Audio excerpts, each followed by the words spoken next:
¿Has escuchado la historia del barco de Teseo? Esta historia se usa para hablar acerca de la identidad y de los cambios que sufren las identidades con el paso del tiempo o los objetos en el tiempo. En esta historia se narra cómo Teseo derrotó al Minotauro y al regresar su barco quedó en lo alto de una montaña. Este barco, como es obvio, se fue deteriorando a lo largo del tiempo y las piezas se le fueron reemplazando poco a poco hasta que no quedó ninguna de las piezas del barco original. La pregunta aquí es, ¿ese barco que tiene todas las piezas reemplazadas sigue siendo el barco de Teseo?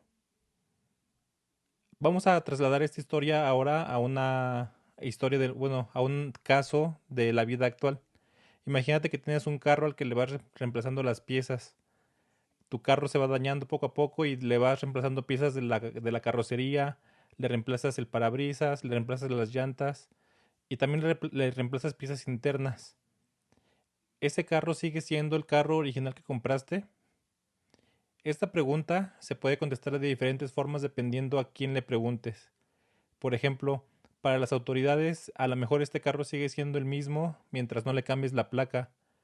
Para algunas autoridades de Estados Unidos, por ejemplo, el carro sigue siendo el mismo mientras el motor siga intacto o mientras no le hayas cambiado el motor.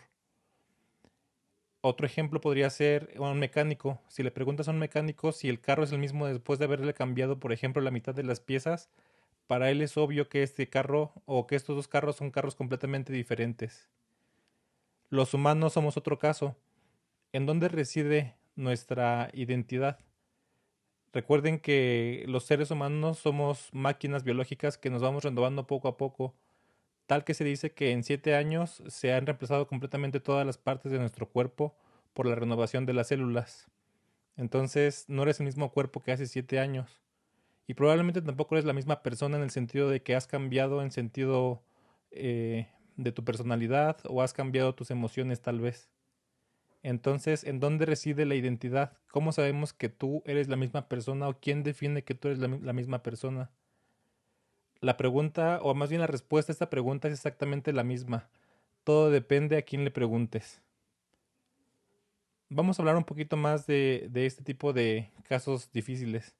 Piensa, por ejemplo, que hablando de tu carro, quieres registrar en una base de datos que el carro es de color azul. La primera pregunta es cómo registras este color. Si es programado, puedes pensar en diferentes formas en las que se puede representar un color en la computadora. Por ejemplo, puedes usar, perdón, por ejemplo, puedes usar el color o la palabra azul, las letras A, Z, U, L, ¿no? Para representar el color. Otra forma en la que lo podrías hacer es usar un hexadecimal. A lo mejor usar el 00F para representar un azul puro perfecto. Pero imagínate que quieres registrar este color para que un pintor iguale el color o para que un pintor encuentre exactamente la pintura que necesitas. ¿Crees que alguna de estas representaciones sería correcta? Lo que realmente quieres representar en la base de datos depende de para quién lo estés guardando. Y justamente es el tema de este libro que les quiero mostrar, que se llama Data and Reality. Empecé con todos estos ejemplos porque esa es la esencia de este libro. Este libro se llama así porque lo que intenta hacer es una discusión sobre qué cosas hay que tomar en cuenta cuando estamos representando datos de la vida real en las computadoras. Y está lleno de ejemplos como los que te mencioné. Por ejemplo, menciona el ejemplo de que el autor, o más bien parece que es el revisor, tiene una hijita y la hijita le pidió conchas marinas o conchas de las que se recogen en la playa, pero la niña le dio la instrucción de que no quería piezas de conchas, sino que quería conchas semienteras por lo menos, que les podía faltar un cachito, pero quería conchas. La pregunta es, ¿cuándo deja de ser una concha y se convierte en un cacho de concha? Este tipo de preguntas y este tipo de cosas es las que este libro te pone y te pone a pensar en todas las formas de representar los datos. Habla de cosas que tal vez has tratado con ellas, pero que no has pensado profundamente, y eso es precisamente lo que a mí me pasó.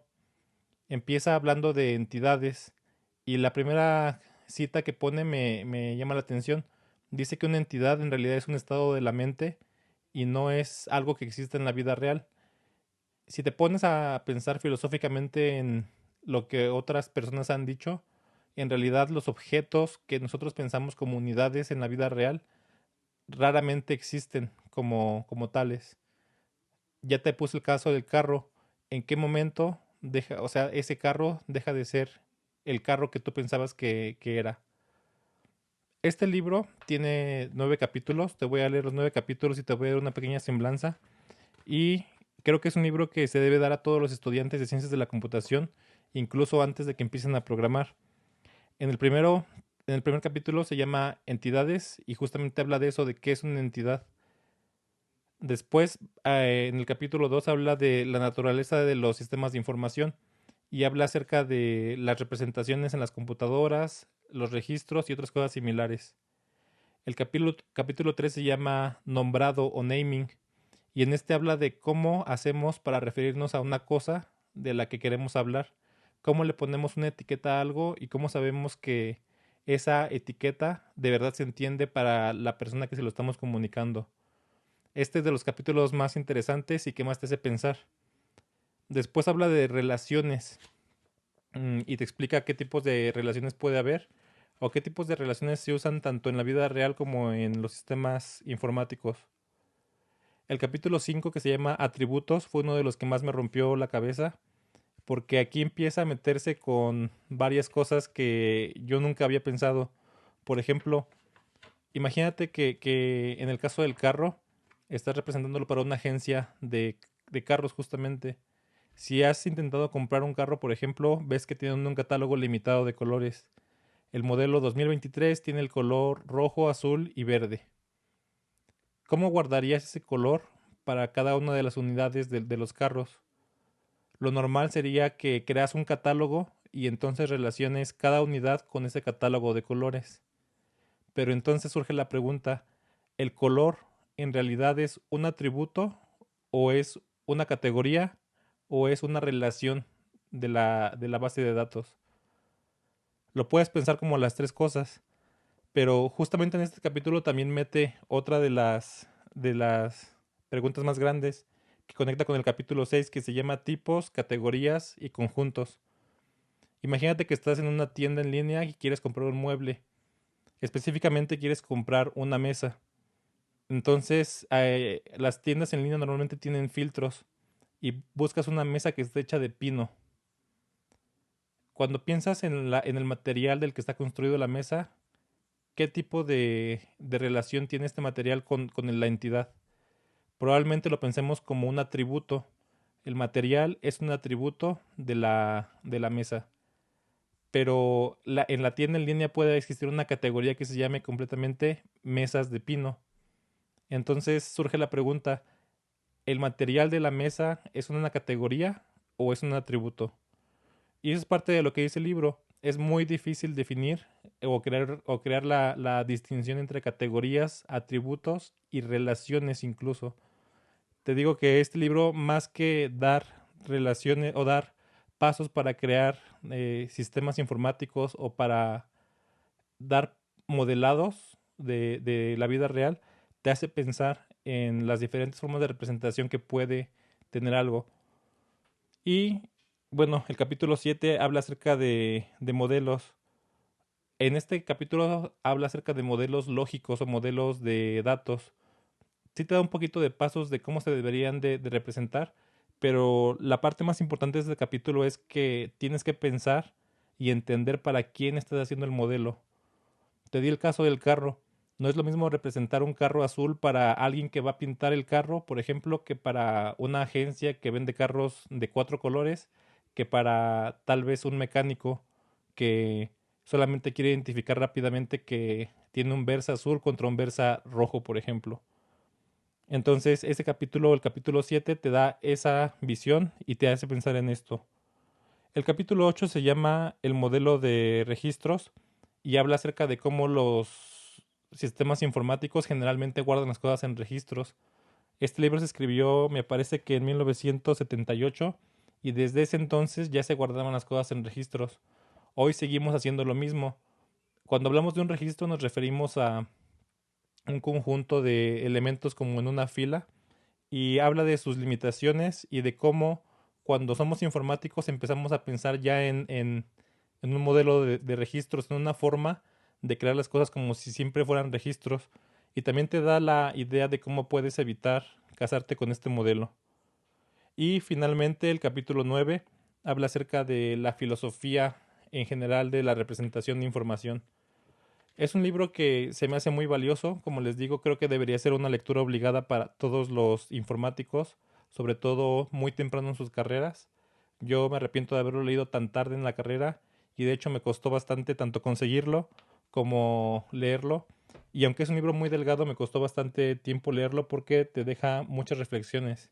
Y también como pueden ver a mi copia física, le pasó bastantes cosas raras durante la lectura.